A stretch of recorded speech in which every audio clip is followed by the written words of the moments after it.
So welcome to Masa IAS Academy. நாம இன்னைக்கு இந்த வீடியோல ப்ராஃபிட் அண்ட் லாஸ்ல இருக்கிற மாடல் 8 क्वेश्चंस பத்தி தான் படிக்க போறோம். ஸோ ப்ராஃபிட் அண்ட் லாஸ்ல இருக்கிற மாடல் 8 ப்ராஃபிட் அண்ட் லாஸ்ல இருக்கிற மாடல் 8 பத்தி தான் படிக்க போறோம். ஸோ ஆல்ரெடி நம்ம மாடல் 7 வரைக்கும் வீடியோஸ் போட்டிருக்கோம், அதை பார்த்துட்டு வாங்க. ஸோ மாடல் 8ங்கிறது எதை பொறுத்து இருக்கும் அப்படின்னா ஃபார்முலா பேஸ் பண்ணியிருக்கோம். ஸோ ஃபர்ஸ்ட் ஃபார்முலா வந்து என்ன அப்படின்னா profit. So profit is equal to நீங்கள் என்ன ஃபார்முலா படிச்சீங்க, selling price minus cost price நம்ம படிச்சிருப்போம். சரியா? இதே இது ப்ராஃபிட் பர்சன்டேஜ் அப்படின்னா ஸோ லாபமா நஷ்டமா அப்படிங்கிறது நம்ம எதை பொறுத்து சொல்லுவோம் அப்படின்னா காஸ்ட் ப்ரைஸ் வச்சு தான் சொல்லுவோம். ஸோ இந்த காஸ்ட் ப்ரைஸை விட அதிகமாக நம்ம விற்றோம் அப்படின்னா லாபம், காஸ்ட் ப்ரைஸை விட கம்மியாக விற்றா நமக்கு வந்து என்னது நஷ்டம். சரியா? அப்போ என்ன பண்ணுவீங்க, selling price minus cost price எதை பொறுத்து, காஸ்ட் ப்ரைஸை பொறுத்து. சரியா? இன்ட் என்ன போட்டுருவீங்க, இந்த பர்சன்டேஜ் சிம்பிள் இருக்கனால இன்ட் என்ன போடுவீங்க, 100 போட்டுருவீங்க. சரியா? மூணாவது லாஸோட ஃபார்முலா பார்த்தீங்க அப்படின்னா cost price minus selling price. சரியா? இதே லாஸ் பர்சன்டேஜ் அப்படின்னா cost price minus selling price divided by cost price. எதை பொறுத்துங்கும் போது காஸ்ட் ப்ரைஸ் வச்சு தான் நம்ம சொல்லுவோம். இன்ட் என்ன போட்டுருவீங்க, 100. சரி, அந்த 4 ஃபார்முலா ஆல்ரெடி நம்ம பேசிக்ஸ்ல நம்ம சொல்லியிருக்கோம். சரியா? இருந்தா கூட புதுசாக இப்போ எழுதியிருக்கோம். ஸோ இந்த 4 ஃபார்முலா தெரிஞ்சுன்னா போதும், நம்ம என்ன பண்ணலாம், இந்த மாடல் 8ல இருக்க क्वेश्चंस நம்மளால என்ன பண்ண முடியும், சால்வ் பண்ண முடியும். சரியா? ஃபர்ஸ்ட் क्वेश्चन பாருங்க.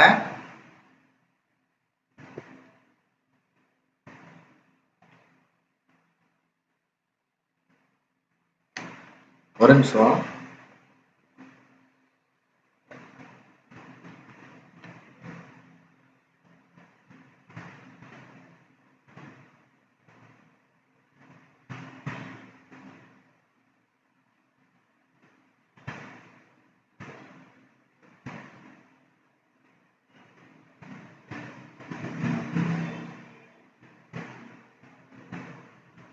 ஸோ இதில் இந்த கொஸ்டின்ஸ் நமக்கு எப்படி இருக்கும் அப்படின்னா ஸோ ப்ராஃபிட்டும் அந்த லாஸோட இதுவும் சேம் சொல்லி கொடுத்துருப்பாங்க. சரியா? கொஸ்டின் கவனிங்க.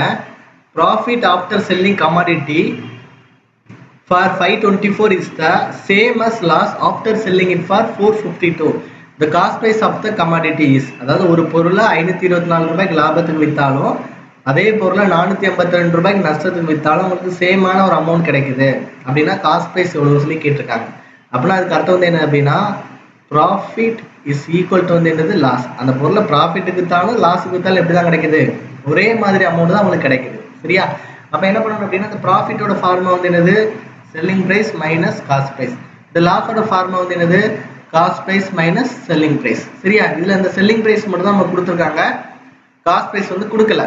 ஸோ அப்போ செல்லிங் ப்ரைஸோட வேல்யூ ஃபர்ஸ்ட் அப்ளை பண்ணுங்க. அப்போ ப்ராஃபிட்டாக இருக்கும்போது இந்த செல்லிங் ப்ரைஸோட வேல்யூ எவ்வளோனா 524. அப்போ 524 minus cost price is equal to cost price minus selling ப்ரைஸோட வேல்யூ எவ்வளவு, 452 மைனஸ் 452. சரியா? ஸோ அப்போ இதை நம்ம சால்வ் பண்ணும்போது நமக்கு என்ன கிடைக்கும், 524 இங்கே இருக்கிற மைனஸ்ங்கிறப்ப நமக்கு எப்படி மாறிடும், ப்ளஸ்ஸாக மாறிடும். Plus 452 is equal to cost price, இங்கே இருக்கிற மைனஸ் எப்படி மாறிடும், ப்ளஸ் காஸ்ட் ப்ரைஸாக மாறிடும். சரியா? அப்போ இதை ஆட் பண்ணிக்கோங்க. 2 + 4 வந்து எவ்வளவு, 6. 5 + 2 வந்து எவ்வளவு, 7. 5 + 4 எவ்வளவு, 9. So 976 equal to cost price plus cost price. அப்போ நம்ம என்னது, ஒரு ஆப்பிள் ப்ளஸ் இன்னொரு ஆப்பிள். அப்போ நமக்கு என்ன கிடைக்கும், 2 ஆப்பிள். 2 ஆப்பிள்ங்கிறது வந்து என்னது, காஸ்ட் ப்ரைஸ். அப்போ 2 காஸ்ட் ப்ரைஸ். அப்போ 2 வச்சு இது கேன்சல் பண்ணலாம். சரியா? அப்போ 4 2 8, 8 2 16, 8 2 16. அப்போ நமக்கு ஆன்சர் என்ன இருக்கும், 488 இருக்கும். சரியா? ஸோ செகண்ட் கொஸ்டின் பார்க்கலாம்.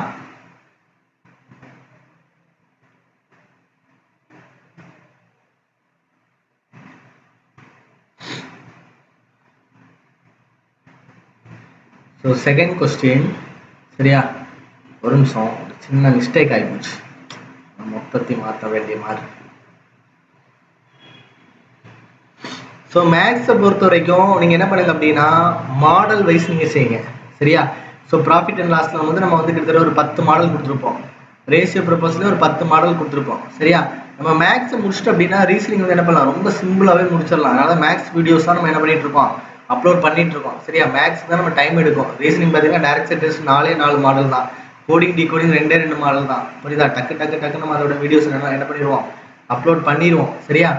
ஸோ மேக்ஸை பொறுத்த வரைக்கும் ஒரு கொஸ்டின் கேட்குறாங்க அப்படின்னா இந்த மாடல் அப்படின்னு ஃபிக்ஸ் பண்ணுங்க. இப்போ மாடலை தரவா இருங்க, இந்த மாடல்லாம் இப்படிதான் இருக்கும் அப்படிங்கிறத தரவா இருங்க. நம்பர் மட்டும் தான் மாற போகுது. டக்கு டக்குன்னு போட்டு என்ன பண்ணலாம், ஆன்சர் எழுதலாம். சரியா? சும்மா வளவலாம் உட்காந்து படிச்சுட்டு இருக்காங்க. ஒரு ஒரு பர்டிகுலர் ஒரு நோட் போட்டு எழுதிருங்க. மாடல் 1 மாடல் 2 போட்டு எழுதிருங்க. அதுக்கப்புறம் அதுல நம்ம போடக்கூடிய 25 கொஸ்டின் வந்து நீங்க சால்வ் பண்ணி பாருங்க. கண்டிப்பா அந்த டாபிக் வந்து உங்களுக்கு என்ன ஆகும், தரவாயிரும். நம்ம வந்து ஒன்னு மிஸ் பண்ணி இன்னொன்னு மிஸ் பண்ணி அப்பெல்லாம் எதுவுமே பண்ணல, கம்ப்ளீட்டா நம்ம போட்டுட்டு இருக்கோம். சரியா? பேசிக்ஸ்ல இருந்து படிங்க. ஒரு இது நம்ம A to Z படிக்கணும். ஒரு டாபிக்னா அதுல இருந்து பேசிக்ஸ்ல இருந்து படிச்சா போது நம்ம என்ன பண்ணலாம், மேக்ஸ்ல ஸ்ட்ராங் பண்ணலாம். சரியா? இந்த செகண்ட் क्वेश्चन பாருங்க. A clock was sold for 144 if the percentage of profit was numerically equal to the cost price. அப்படின்னா அந்த cost price of the clock was னு கேக்குறாங்க. அப்போ the percentage of profit இது ரொம்ப முக்கியமானது, is numerically equal to the cost price.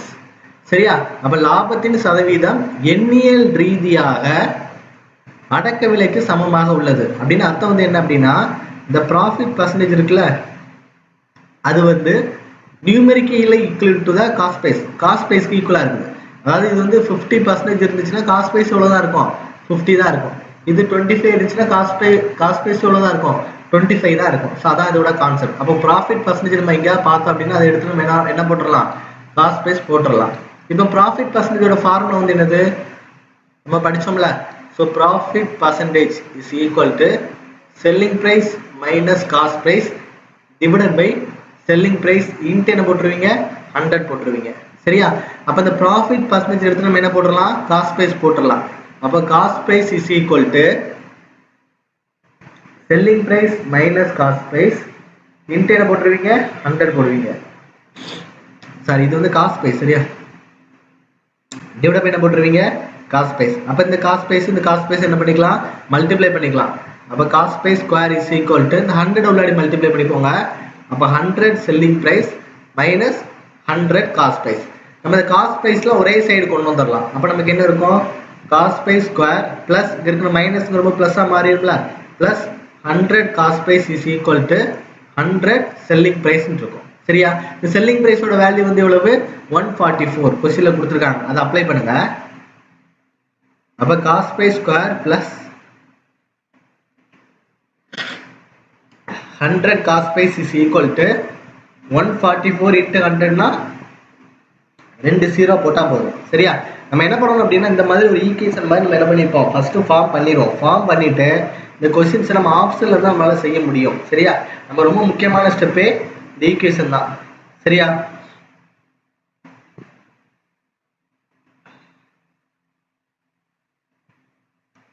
இந்த equation தான் ரொம்ப முக்கியமான ஸ்டெப். அப்ப நம்ம ஆப்ஷன்ல கொடுத்துருக்கிறது எல்லாமே காஸ்ட் பிரைஸ். அப்ப இது ரெண்டுலயுமே நம்ம காஸ்ட் பிரைஸ் அப்ளை பண்ணி இந்த 14,400 ஈக்குவலா வருதா ஒவ்வொரு ஆப்ஷனா செக் பண்ணுவோம். அந்த ஆப்ஷன் ஈஸியா செக் பண்ணலாம். எப்படின்னா இங்க 14,400 இருக்கு, அப்ப லாஸ்ட்ல 0ல முடிக்கிறோம். அப்ப வேற ஏதாவது 0ல முடிகிற நம்பர் தான் நம்ம செக் பண்ணணும். அப்ப இந்த 72 வராது. சரியா? அப்ப நம்ம 0ல முடிய நம்பர் வச்சு செக் பண்ணுவோம். ஃபர்ஸ்ட் 80 வச்சு செக் பண்ணி பாருங்க. அப்ப 80 ஸ்கொயர். அப்ப காஸ்ட் பிரைஸ்னா காஸ்ட் பிரைஸ் வந்து நீங்க 80 போடுறீங்கன்னு வச்சுக்கோங்களேன். காஸ்ட் பிரைஸ் 80 போட்டிங்க அப்படின்னா 80 ஸ்கொயர் பிளஸ் 100 இன்டு 80. இது வந்து எதுக்கு ஈக்குவலா இருக்குமா, அந்த 14,400 ஈக்குவலா இருக்குமா. அப்ப 80 ஸ்கொயர் எவ்வளவு கிடைக்கும், 8 ஸ்கொயர் 64, 2 0. அப்ப 80 2 0. அப்ப 6,400 8,400 கூட்டினா நமக்கு எவ்வளவு கிடைக்கும், 14,400. அப்ப நம்ம செல்லிங் பிரைஸ்க்கு ஈக்குவலா இருக்கா. அப்ப இதான் நமக்கு என்னதான் இருக்கும், ஆன்சரா இருக்கும். அப்படி இது ஒருவேளை இல்ல அப்படின்னு நீங்க என்ன பண்ணுங்க, ஆப்ஷன் 3 செக் பண்ணி பாருங்க. அது ஆப்ஷன் 4 வந்து செக் பண்ணி பாருங்க. சரியா? ஸோ தேர்ட் क्वेश्चन பார்க்கலாம்.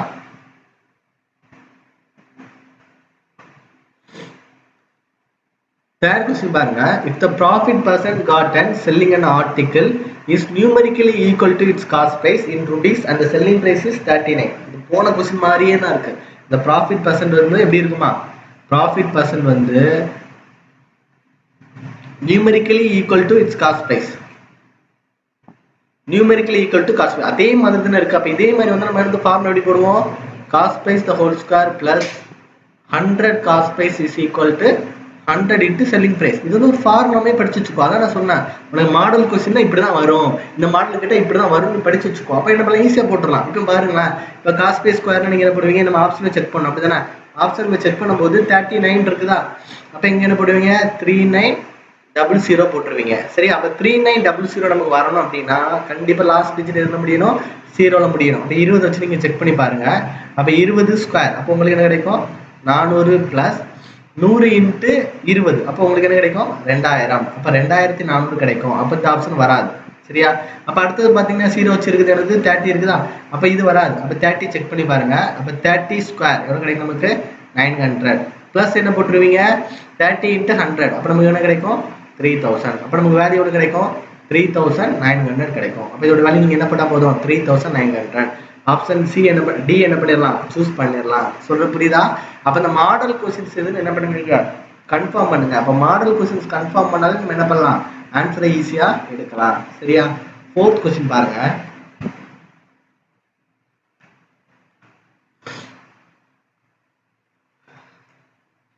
Fourth question பார்த்தீங்க அப்படின்னா if the profit on selling an article for 425 is the same as the loss on selling it for 355 then the cost price of the article. சரியா? இது வந்து நம்ம ஃபர்ஸ்ட் கொஸ்டின் மாதிரி இருக்குதா? லாபத்துக்கு 425 வித்தாலும் நஷ்டத்துக்கு 355 வித்தாலும் சேம் பிரைஸ் தான் கிடைக்கும் அப்படின்னா காஸ்ட் பிரைஸ் என்னன்னு கேட்டிருக்காங்க. அப்போ நமக்கு அர்த்தம் வந்து என்னது ப்ராஃபிட் வந்து லாஸுக்கு வந்து ஈக்குவலா இருக்கும். அப்போ ப்ராஃபிட்டோட ஃபார்முலா வந்து என்னது selling price minus cost price. loss ஓட ஃபார்முலா வந்து என்னது cost price minus selling price. அப்ப நம்ம அப்ளை பண்ணும்போது நமக்கு என்ன இருக்கும் selling price வந்து 425 minus cost price. cost price வந்து தெரியாது. so selling price வந்து 355. சரியா? அப்ப இத ஆட் பண்ணுங்க பாப்போம். அப்போ 425 plus 355 is equal to cost price plus cost price. சரியா? அப்ப ஆட் பண்ண 5 5 10 க்கு 0 மீதம் 1 5 2 7 1 8 4 3 7 780 is equal to 2 cost price. அப்ப கேன்சல் பண்ணலாம்ல. சோ 3 2 6 அத 9 2 18 0. அப்ப நம்ம ஆன்சர் இருக்கும் 319 இருக்கும். சரியா? அப்ப இந்த மாதிரி क्वेश्चन வந்தா இப்படி தான் வரும் அப்படி உங்களுக்கு தெரிஞ்சதா நீங்க என்ன பண்ணா போதும் இத ரெண்டுத்தையும் ஆட் பண்ணா போதும். இத ரெண்டுத்தையும் ஆட் பண்ணிட்டு பாதி எடுத்தா போதுமா? அதான் சிம்பிளா ஒரே ஸ்டெப்ல ஆன்சர் முடிக்கிறதுங்கிறது. அதான் மாடல் வந்து கன்ஃபார்ம் பண்ணுங்க. அப்போ 425 355. அப்ப 5 5 10 க்கு 0 மீதம் 1. அப்போ 2 3 5 1 8 4 3 7. அப்ப இதுல பாதி தானே நமக்கு ஆன்சர். அப்போ 319 நம்ம என்ன பண்ணலாம் ஒரே ஸ்டெப்ல போடலாம். அதனால மாடல் இப்படி क्वेश्चन கேட்டா இப்படி தான் செய்யணும். அப்ப இவ்ளோ ஸ்டெப் நீங்க என்ன பண்ண வேணாம் தேவையில்லாம எழுதணும் அவசியம் கிடையாது. அதனால இவ்ளோ ஸ்டெப் நீங்க எழுதணும் அவசியம் கிடையாது. டக்குனு இந்த ரெண்டுத்தையும் ஆட் பண்ணனும் டிவைட் பை 2 போட்டா என்ன பண்ணலாம் ஆன்சர் எடுத்துறலாம். இதான் ஷார்ட்கட். அப்ப கான்செப்ட் புரிஞ்சுனா நம்ம என்ன பண்ணலாம் ஷார்ட்கட்டை ஈஸியா செய்யலாம். சரியா? So last question.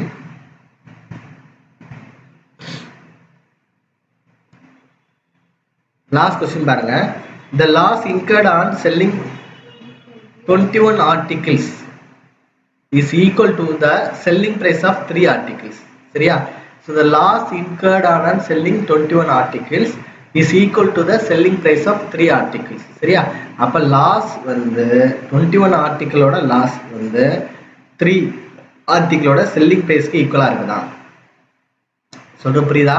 அப்ப loss அப்படினா நீங்க எப்படி பண்ணுவீங்க cost price minus selling price. அது எது வரும் நமக்கு 3 வரணும். சரியா? இங்க selling price வந்து 21 கொடுத்துட்டாங்க. அப்ப cost price எவ்வளவு இருந்தா அங்க 3 வரும்? இங்க 24 இருக்கும் அப்படிதானே? அப்ப இங்க 24 selling price வந்து அங்க கொடுத்திருக்காங்க 21. இது கொடுத்தாதான் நமக்கு வந்து இந்த ஈக்குவேஷன் வந்து என்ன ஆகும்? டேலி ஆகும். அப்ப cost price ஓட வேல்யூ வந்து எவ்வளவு? 24.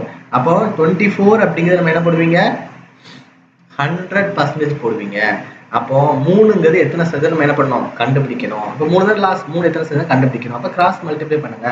அப்போ 24 × x is equal to 100 × 3 cancel பண்ணீங்கன்னா n 3 24. 2 நாள 8 போடுவீங்களா?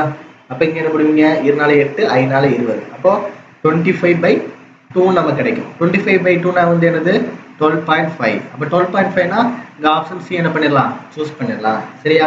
சோ நீங்க ஷார்ட்கட்டை தேடாம மாடல்ஸை கன்ஃபார்ம் பண்ணி இந்த மாடல் क्वेश्चन கேட்டா இப்படி தான் செய்வாங்க அப்படின்னு ஒரு நோட் போட்டு எழுதிட்டே வாங்க. கண்டிப்பா உங்களுக்கு வந்து என்ன ஆகும் மேக்ஸ் வந்து ஈஸியாவே சால்வ் ஆகும். Thank you so much for watching.